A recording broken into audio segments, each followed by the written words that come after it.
April 2025. Everybody in the North American specialty coffee community has flown in to Houston. This is the Specialty Coffee Association's annual expo. And we're all there milling around in the trade show, bright lights, loud noises, enjoying specialty coffee, celebrating it as a community.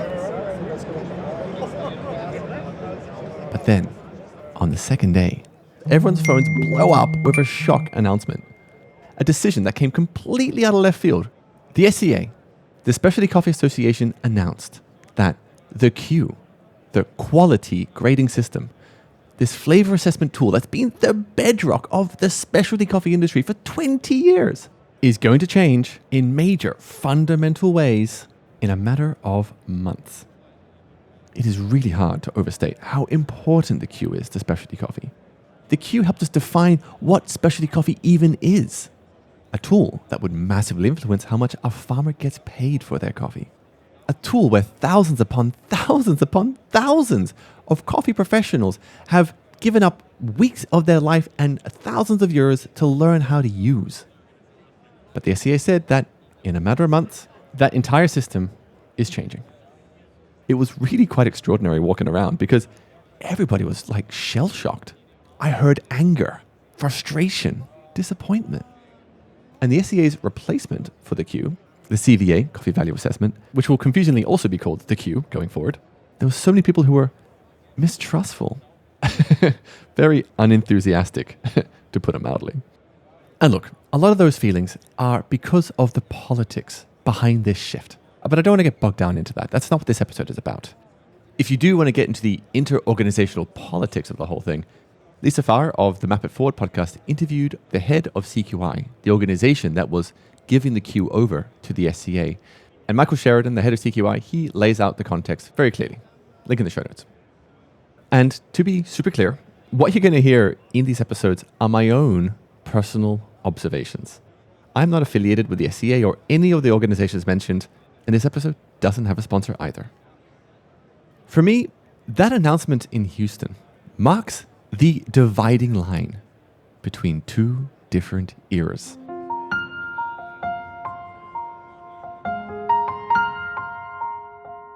We have what is now the old era, where the 2004 form from the SCAA, from the Specialty Coffee Association of America, defined what coffee quality is with a form that produced a number out of 100. It created this world where quality and how we talk about quality was incredibly aligned. Not always, not perfectly, but surprisingly so. But this new era we're moving into, one based around the coffee value assessment, this new system the SCA has been prototyping, shies away from defining what quality coffee is in this kind of universal way that the old form used to. And as the dust settled after Houston, I found myself chewing again on a question that I'd been thinking about for years already.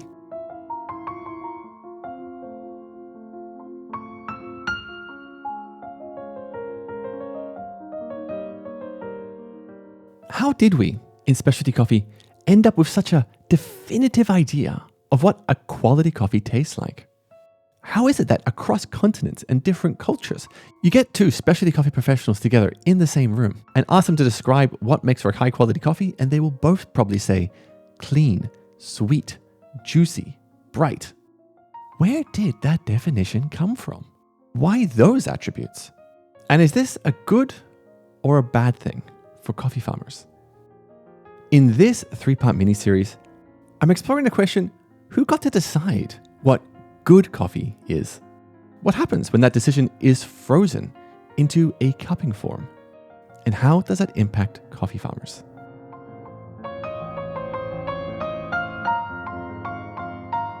In part 1, this episode, I show you how distinctive flavors became the foundation for a conception of quality, and then how it became universal. And then in part 2, I'm going to show you why quality actually just reflects one particular set of preferences and is very much not universal. And then in part 3, I ask, what does this illusion of universal coffee quality do to the people growing coffee? And what might a better system look like?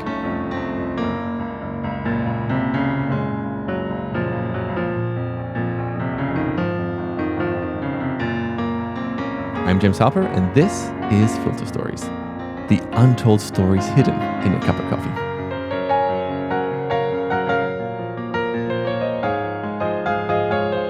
And in this episode, we trace the origin story of the Q and how we settled on the specific flavors that define specialty coffee.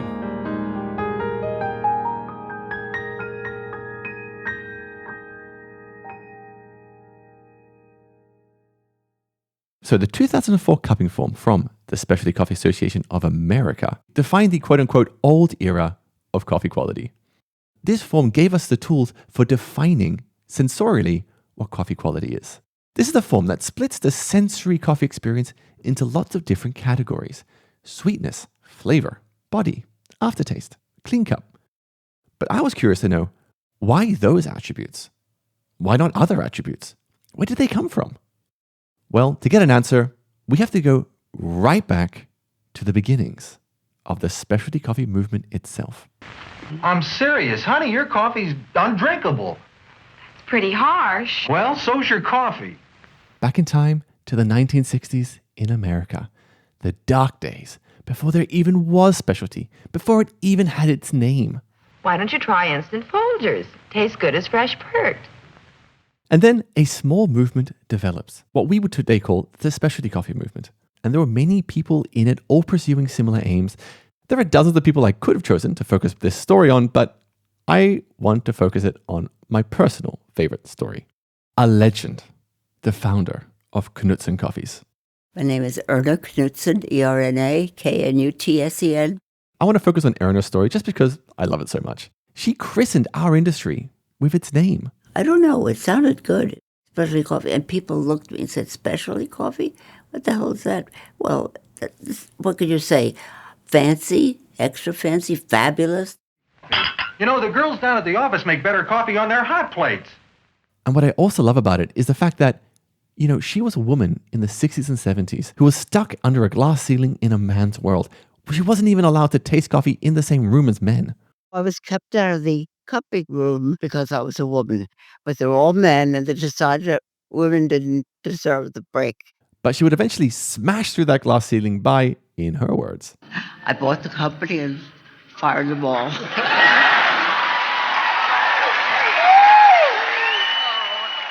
Now, Erna passed in 2018, and I'm really grateful to Bjorg Berend, Kevin Sinnott, and the SCA for preserving these rare interviews.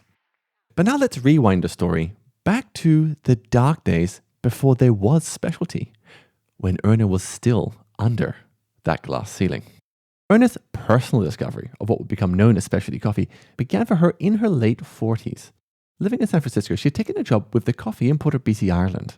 And BC Ireland was importing commodity coffee. They were what I call commercial. Generic beans that were sold by the container load to very large American roasting brands like Folgers, Maxwell House. They would blend it in this big can.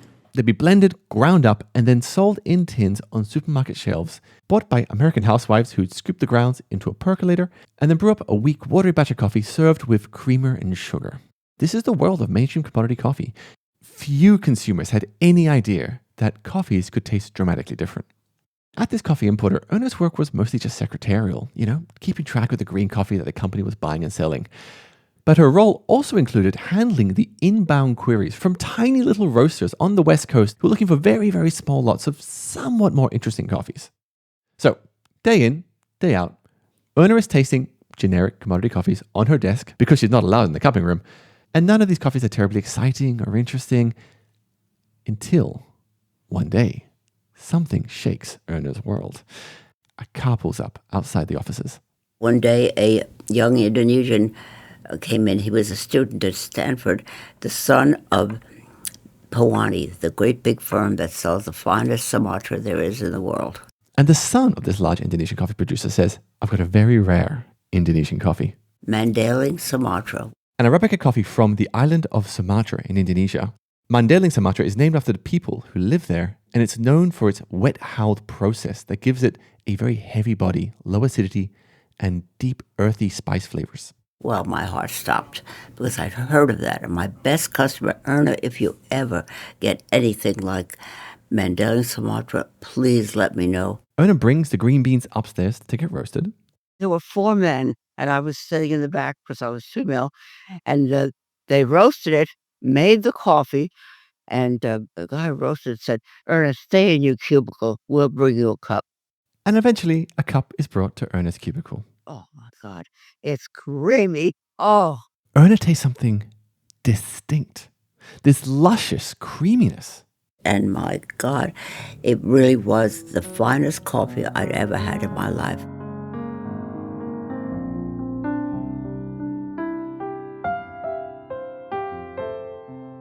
Does this sound familiar?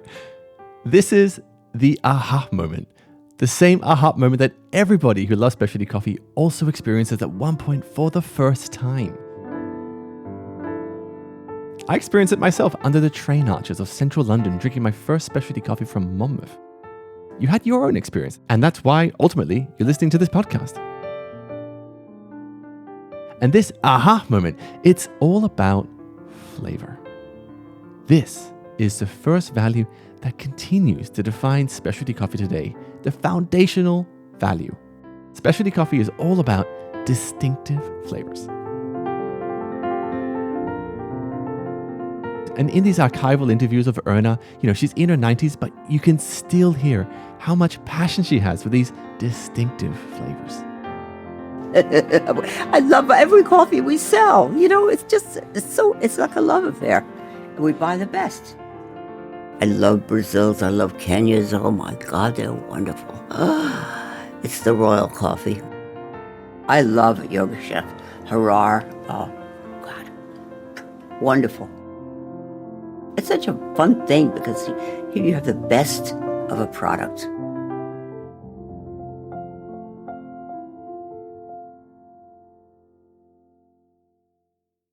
So, in the 60s and the 70s, we have this movement called specialty coffee, and it prizes flavors that are distinct. And it does this because it is a reaction to the prevailing commodity world. It's a world where coffee is found in cans, pre-ground on a supermarket shelf, made from cheap Brazilian Arabicas mixed with Robustas, dark roasted. It'll taste stale and bitter, flat, lifeless. Specialty coffees are the opposite of that. This is literally what Erna says. She defines herself as, I am the opposite of canned commodity coffee. I sell really beautifully selected specialty coffee. That means it's never found in a can. That's my only explanation. And I want to point out something here that's really fundamental. Specialty coffee defines itself always in opposition to the commodity world. We cannot exist without commodity coffee.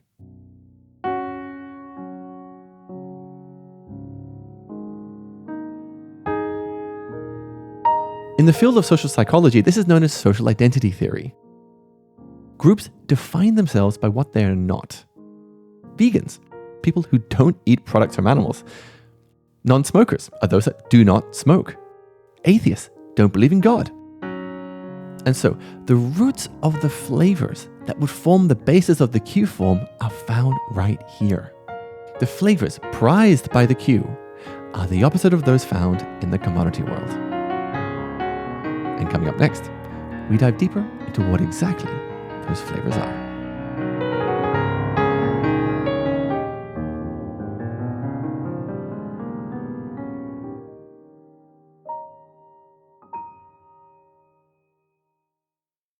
So if the specialty coffee movement defines itself as the opposite of commodity, then the flavors of specialty coffee will be the opposite of commodity coffee.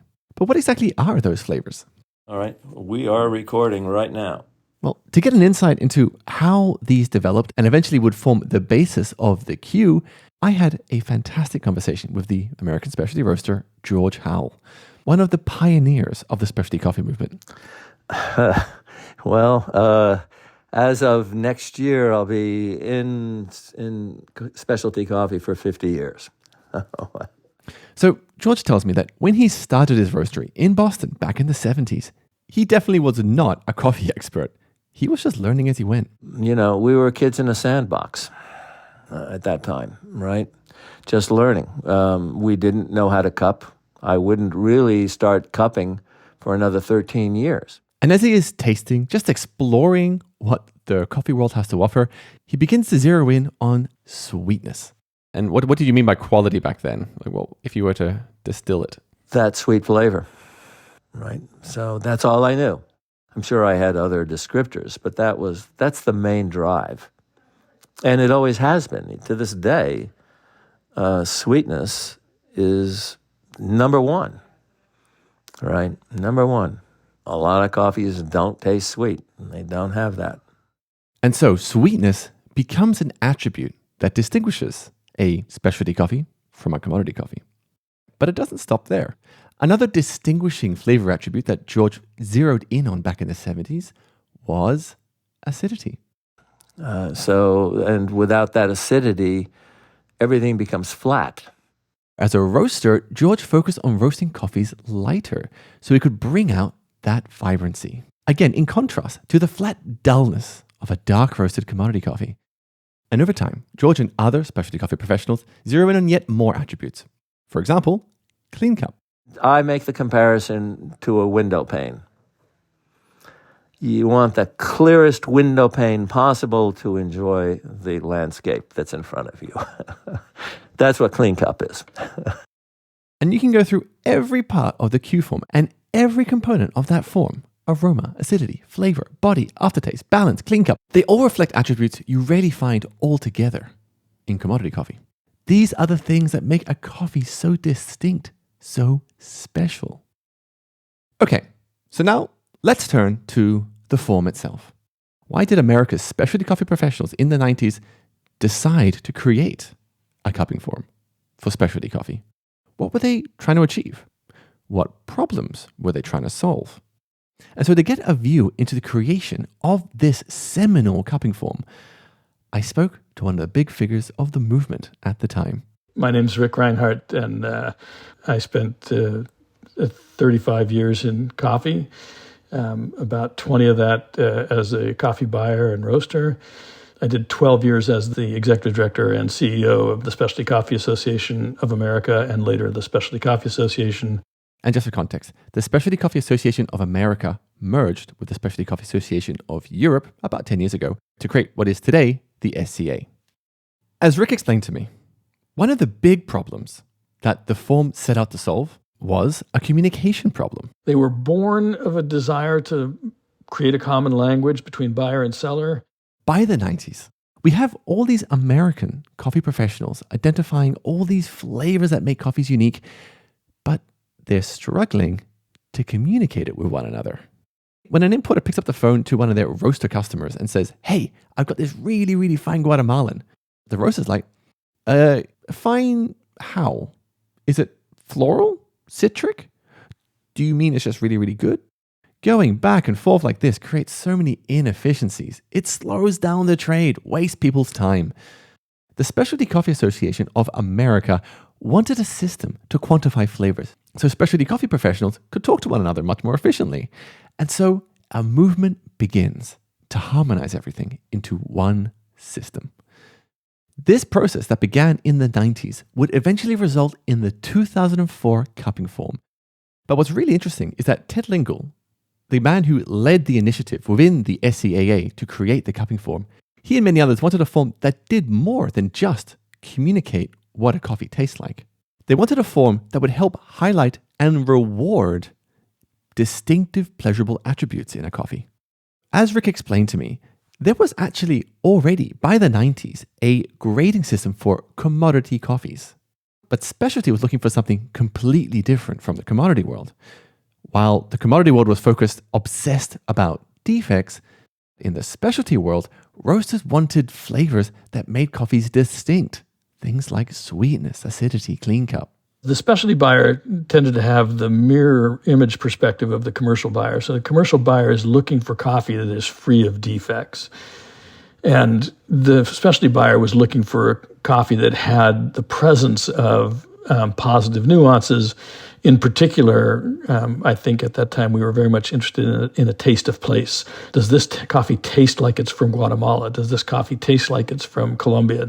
And further, does this coffee taste like it's from Huila? Does this coffee taste like it's from Nariño, et cetera? So that change from absence of defect to the presence of identifiable nuance is where things really fundamentally changed. And so all the efforts of the SCA to put together a cupping form and a cupping process, ultimately this supported this search for positive nuance and de-emphasized the pass-fail screening for defect. I want to really emphasize something that Rick just mentioned here.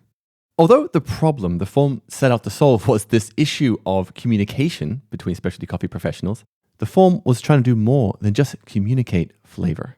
They wanted a tool that would also support a search for positive nuance. As in, they wanted a tool to help them discover quality coffees. This is the coffee community at the time saying, what we want here is a tool that's not just us speaking a similar language. What we also want is a tool that can help us figure out what is great coffee. This is the difference between saying, what something objectively tastes like, as in these are the flavors in the cup and they are what they are, and then going that extra step and saying, and by the way, this is what a high quality coffee looks like. Not just what it tastes like, but ranking it on its quality. What would eventually be created, the 2004 cupping form, it tries to achieve both these things. And the way it rewards distinctive, pleasurable attributes is to give an overall quality score out of 100. And it is this scoring system, this definition of quality, that goes stratospheric. When it was released, the SCAA cupping form went on to become wildly successful. After the form was released, the Specialty Coffee Association of America tasked this other organization, the Coffee Quality Institute, CQI, to create a system to grade quality that you could teach across borders and scale up across thousands of coffee professionals. This became known as the Q, as in the letter Q, for quality. And at the heart of its assessment is this 2004 cupping form. Thousands and thousands of cuppers, coffee buyers, and roasters around the world have been trained through this system, learning to describe quality in exactly the same way. What began as an American grading tool is now embedded in billions of euros worth of coffee contracts globally. Japanese importers, Korean traders, roasters across 5 continents. And this is one of the major reasons this definition of quality appears universal. If you are a coffee farmer and you speak to any coffee professional, they will probably define quality in similar terms. It seems to be their standard.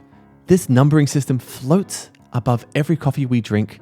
It feels bigger than all of us. How could anybody, by themselves, argue against a system so deeply entrenched?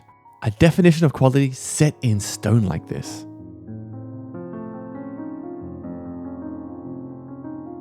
But what often gets forgotten, the definition of quality produced by this form, it's not universal. It's just someone's preference. But whose preference exactly? That's what we explore in part 2.